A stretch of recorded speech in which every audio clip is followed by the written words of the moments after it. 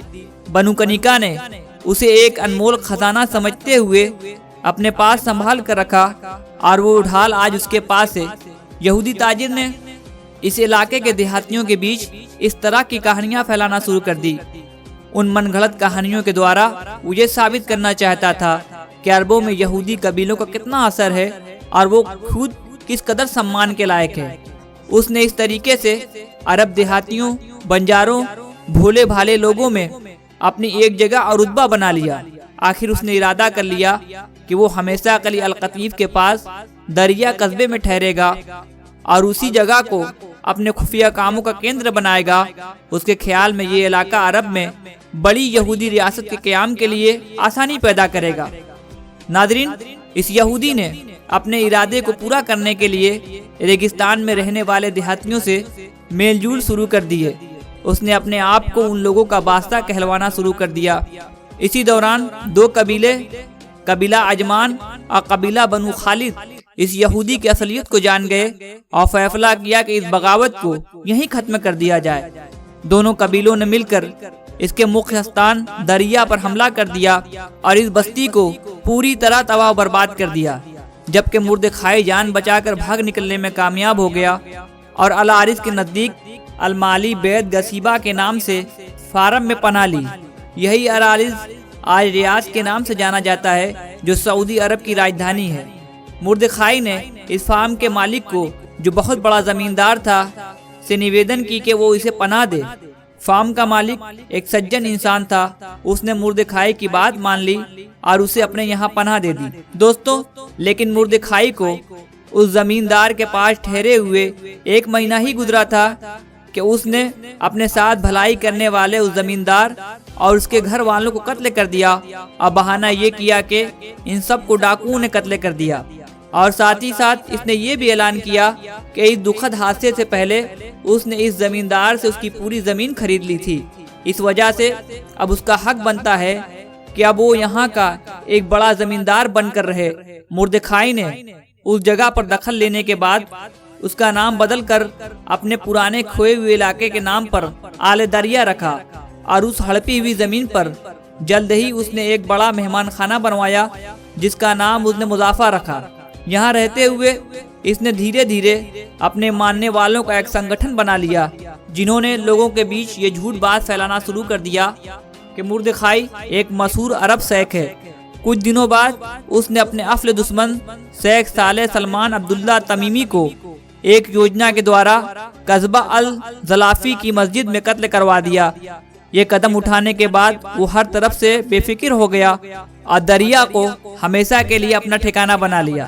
دریا میں اس نے کئی شادیاں کی جن سے یہ درجنوں بچوں کا باپ بنا۔ اس نے اپنے تمام بیٹے بیٹیوں کا نام عرب ناموں پر رکھے۔ یہودی مردخائی کی اولاد ایک بڑے عرب خاندان میں بدل گئی۔ اس خاندان کے لوگوں نے مردخائی کے نقش قدم پر چلتے ہوئے اویدھ طریقوں سے لوگوں کی زمینیں ہڑپنا شروع کر دی اور ان کے کھیت کھلیانوں پر قبضہ کرنا شروع کر دیا۔